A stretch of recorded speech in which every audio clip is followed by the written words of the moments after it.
How's it going, everyone? This is PC, and welcome to the first installment of the Wrestling Recap Crap. This is my recap of SummerSlam 2025 Night 1, and what a night it was. This historic two-night event, the first SummerSlam ever to be split into two, took place at MetLife Stadium in East Rutherford, New Jersey. The show started with a bang as none other than Cardi B opened the festivities. But enough of the pleasantries, you're here for the matches. Let's get right into it. So the show exploded out of the gate with a high-stakes tag team match that reunited Roman Reigns and Jey Uso against the brutal alliance of Braun Breaker and Bronson Reed, managed by Paul Heyman. SummerSlam kicked off with Roman Reigns and Jey Uso teaming up again, which was wild considering everything that's gone down between them. They were up against Braun Breaker and Bronson Reed, two absolute wrecking balls who've been running through people lately. The crowd lost it when Reigns and Jey came out together. Felt like a throwback to the Bloodline days, but with way more tension underneath. The match didn't waste time. All four guys started brawling before the bell even rang, and it was chaos from the jump. Reigns played it smart, hanging back and picking his spots, while Jey was all heart, fighting like he had something to prove. Breaker looked like a beast, spearing Reigns through the barricade and nearly taking the roof off the place. Reed hit a suicide dive that shouldn't be possible for a guy his size, and Reigns even pulled off a top rope dive, which you never see from him. The finish was pure drama. Breaker went for another spear on Jey, but Reigns shoved him out of the way and took the hit himself, like any good cousin should do. That moment hit hard, felt like Roman was trying to make up for everything, and Jey didn't waste it. He nailed Breaker with a super kick, then speared Reed and hit the splash for the win. And the crowd popped huge. And I'm going to give this match a 4.5 out of 5. A very solid opener, and it told a very compelling story where Roman comes in for the save for his cousin and basically helped them win the match. But nevertheless, this continues the story of Paul Heyman and Roman Reigns, and there is still some unfinished business, and you can feel it coming. The next match, we have Charlotte Flair and Alexa Bliss against the Judgment Day, Raquel Rodriguez and Roxanne Perez, who are holding the women's tag team titles. The match itself told a surprisingly cohesive story. Flair and Bliss leaned into the reluctant partner dynamic, and it actually added tension. There was a slip-up where Bliss accidentally clocked Flair with a punch, and for a second it looked like things might implode, but they recovered fast, showing more chemistry than anyone expected. Both teams got their shots in, and it stayed competitive throughout. The finish was clean and impactful. Flair nailed Raquel with a big boot, and Bliss followed up with a Sister Abigail on Roxanne to seal the win. I'm giving this one a 3.5 out of 5. It was better than expected, especially considering Flair and Bliss had zero build as a team beyond a few backstage segments. Their dynamic worked surprisingly well, and the accidental punch spot added just enough drama without derailing the flow. As for Judgment Day, this loss stung. They've been riding high for months, and having Roxanne step in for Liv Morgan added a layer of vulnerability. Losing the titles here chipped away at their aura, and it'll be interesting to see how they bounce back or if cracks start to show. Our next match is Sami Zayn versus Karrion Kross. This was the first singles match of the night, and this has been going on for months between Zayn and Kross, so this is a very long build to this point, and Kross is trying to get Zayn to turn to the dark side. And they had their match in Saudi Arabia where Sami Zayn won. And then they had another match on Raw where Karrion Kross won. So they basically have been feuding for so long, and it's now come to this point right here. And hopefully this is the last time we're going to see them face off against each other. But nevertheless, it was a very short match. Kross went for a roll-up and a brutal Death Valley driver. Zayn manages to bring him down. Scarlett interferes, offering Zayn a steel pipe to use while the referee was distracted. Zayn, true to character, rejects the weapon and seals the win with a Helluva kick. So yeah, this was a very short match. I'm giving this a 1 out of 5 stars. And I'm not going to lie, I feel bad for Karrion Kross. I mean, he is a great performer, and people are genuinely behind him. I mean, I'm behind him. I love Karrion Kross, and I want to see this guy get pushed. But apparently WWE doesn't care. So if this is indeed his final match, because his contract is expiring this month, which would suck because WWE has the potential to have a great heel with Karrion Kross.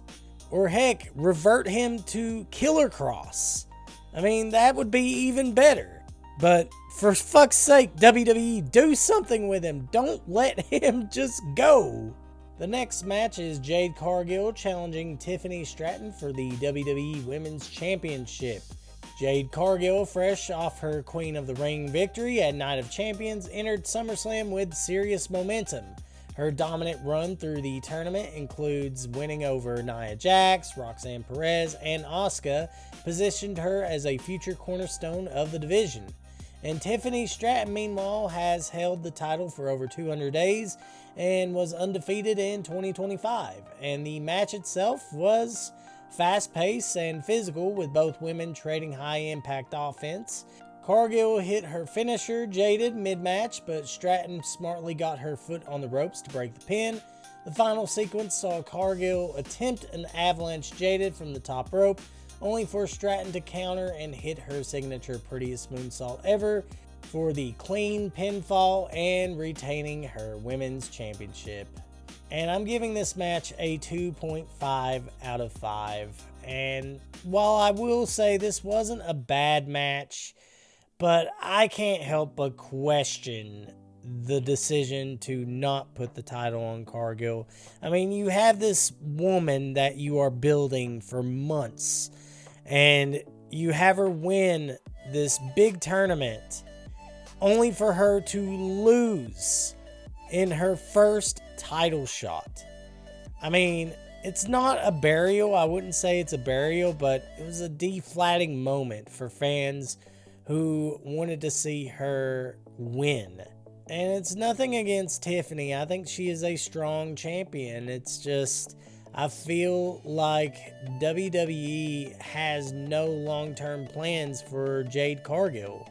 And if they don't figure out something soon, then this could be remembered as a missed opportunity to elevate a new main event player. Our second to last match of the night is Randy Orton and Jelly Roll versus Drew McIntyre and Logan Paul.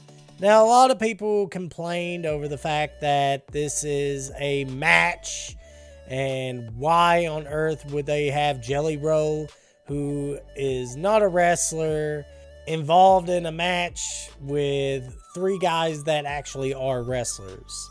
Yet what people don't seem to realize is that WWE has always done this, and you better get used to it. It's not going away anytime soon. So Jelly Roll comes out, starts to sing Randy Orton's theme. The crowd erupts, and then Randy Orton comes out. Then the action just kicks off before the bell even rings, with Logan Paul ambushing Jelly Roll with a cheap shot. From there, the match blended classic wrestling psychology from veterans Orton and McIntyre with unpredictable celebrity energy from Paul and Jelly Roll. Jelly Roll manages to deliver some clotheslines, a choke slam, and even a Ric Flair strut, followed by an elbow.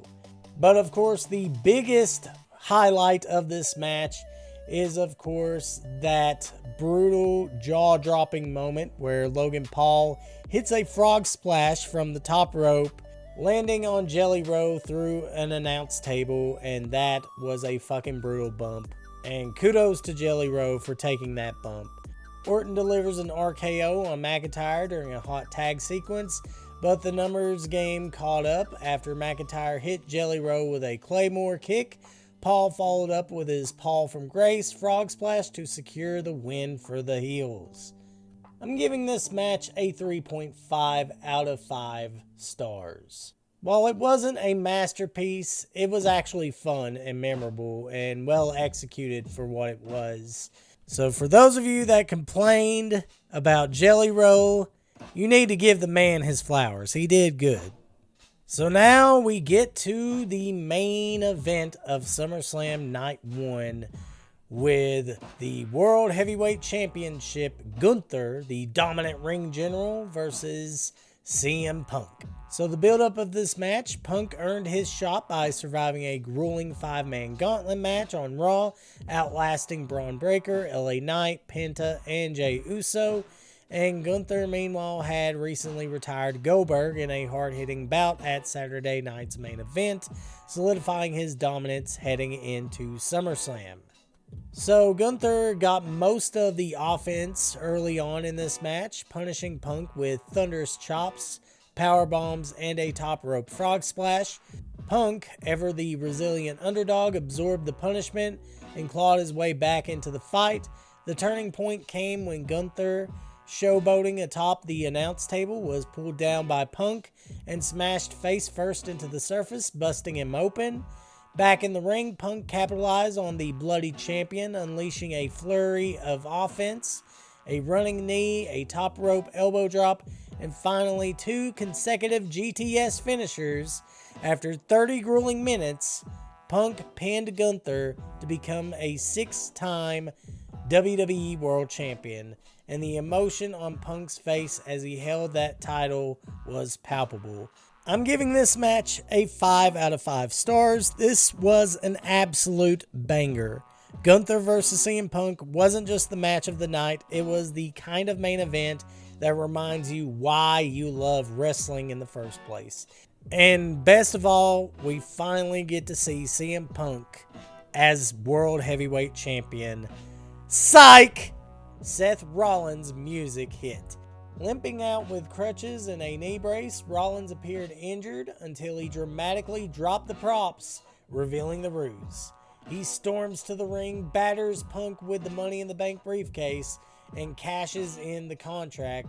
One stomp later, Seth freaking Rollins is our new World Heavyweight Champion. Now, for some, it was a shocking twist, but for others, such as myself, it was a painfully predictable swerve. Another WWE bait and switch. Which basically means that this feud between Seth Rollins and CM Punk is going to continue, and Punk will now have to try to get his championship back from Rollins.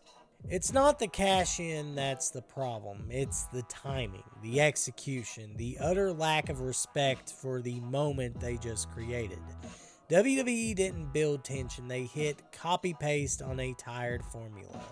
They didn't shock us, they confirmed what we already suspected, and worst of all, they didn't let Punk's win matter. It was a setup, not a payoff. This isn't heat, it's apathy disguised as booking. It's WWE saying, here's your feel-good moment, just kidding, we're already on to the next thing.